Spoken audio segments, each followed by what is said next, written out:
Hi, this is Mohan Roy, founder of Careerpanth institute. आप सभी का हमारे यूट्यूब चैनल पर स्वागत है। आज हम लोग डिस्कस करने वाले हैं 29 अप्रैल के चेतना सत्र के मॉड्यूल को। ठीक है, देख सकते हैं यहाँ पे हम लोग का मॉड्यूल सुबह में आता है अभी, क्योंकि मॉर्निंग में सेशन चल रहे हैं स्कूल्स के।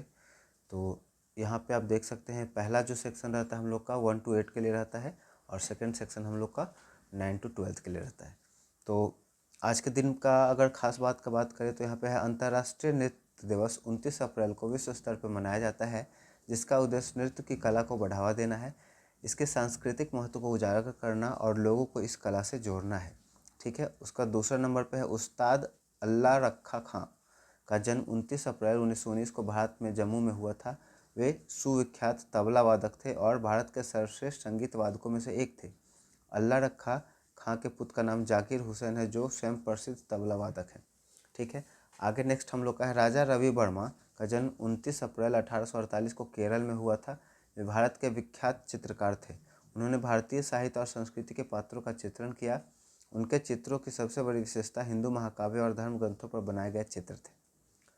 आज का विचार का अगर बात करें तो सीखने से मन कभी थकता नहीं है।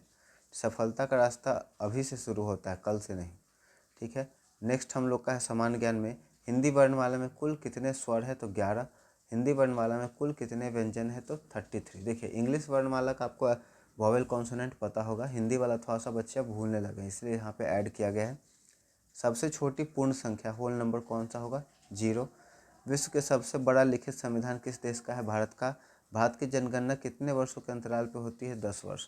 ठीक है, तो हम लोग का एक्चुअली होना था 2021 में, लेकिन उस समय कोरोना चल रहा था तो डिले होते होते अभी आकर के 2027 में जनगणना होने वाला है, और 2 तारीख से हम लोग को जनगणना का ड्यूटी लगा है। जितने भी शिक्षक हैं उनको पता होगा जनगणना का ड्यूटी शुरू होने वाला है बिहार में 2 मई से। 1 तारीख को मजदूर दिवस का छुट्टी है, स्कूल बंद रहेंगे। ठीक है, आगे देखते हैं भारत बाघ और ऑस्ट्रेलिया में कंगारू। जड़ में होता है पेड़, नींव में होता है भवन। जिस तरह से संबंध 7 का 50 से है, उसी तरह से 11 का किससे होगा? ठीक है, तो यहाँ पे हम लोग का हो जाएगा 11 का 122। अब ये कैसे चला है, ये देखिए इस तरह से मेरे ख्याल से लगता है।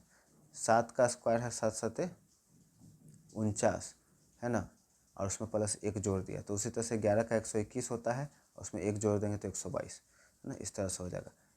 1 के बाद 8, 27 के बाद हम लोग का हो जाएगा 64। ठीक है, आगे देखते हैं इंग्लिश के कुछ वर्ड है। एट का मतलब खाया, ये ईट, एट, ईटन, ये वर्ब फॉर्म का है।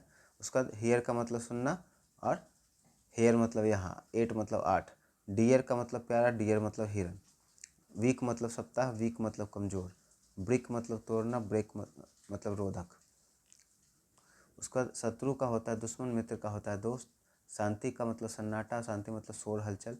मूक मतलब गूंगा, वाचाल मतलब बहुत बोलने वाला। यश मतलब कृति, यश मतलब बदनामी। रक्षक मतलब बचाने वाला, भक्षक मतलब नष्ट करने वाला।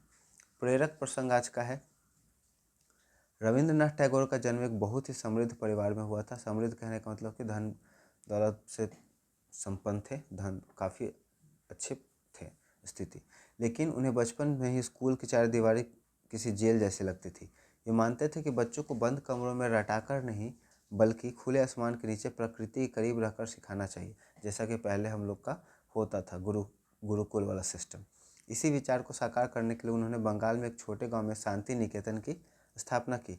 उन्होंने अपने पिता से मिली जमीन पर एक पेड़ के नीचे मात्र 5 छात्रों के साथ स्कूल शुरू किया।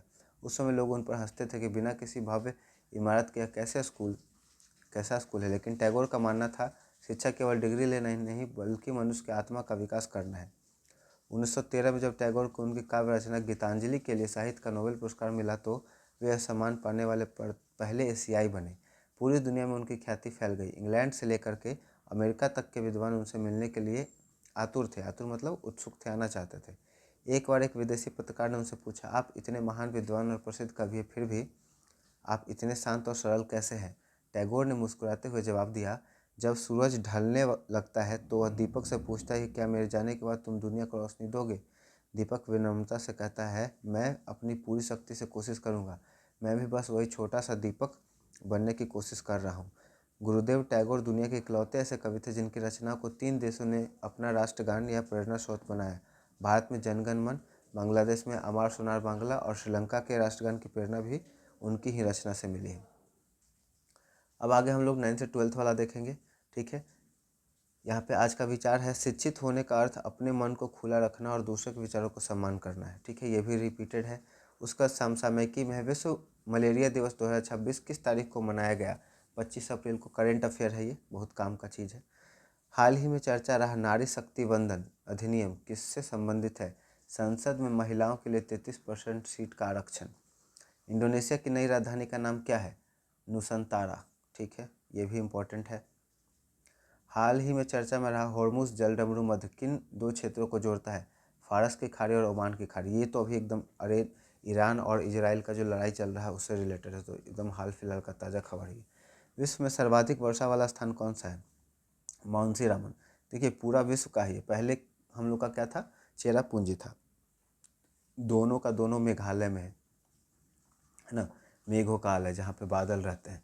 तो पहले था हम लोग का चेरापूंजी, वहीं बगल में है मेघालय में, उसी के बगल में हम लोग का माउसेन राम हो गया है। ठीक है, उसके बाद एस आकार वाला महासागर कौन सा है? अटलांटिक महासागर।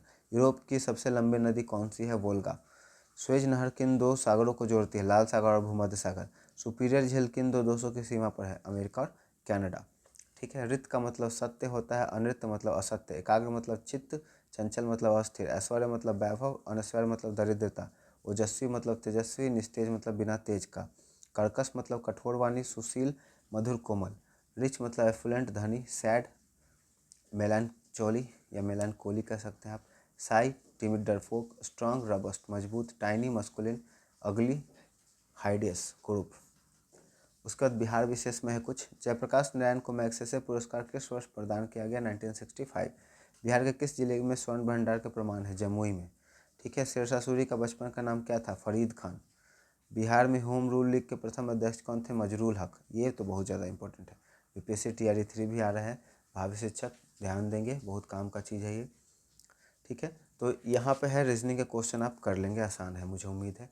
तो ये वीडियो आपको कैसा लगा हो कमेंट करके बता सकते हैं। वीडियो पसंद आया हो तो वीडियो को लाइक कर दें दोस्तों, और परिवार के सदस्यों के बीच में ज़रूर शेयर कर दें। और अगर आप हमारे चैनल को सपोर्ट करना चाहते हैं तो चैनल को सब्सक्राइब कर दें। Thank you so much.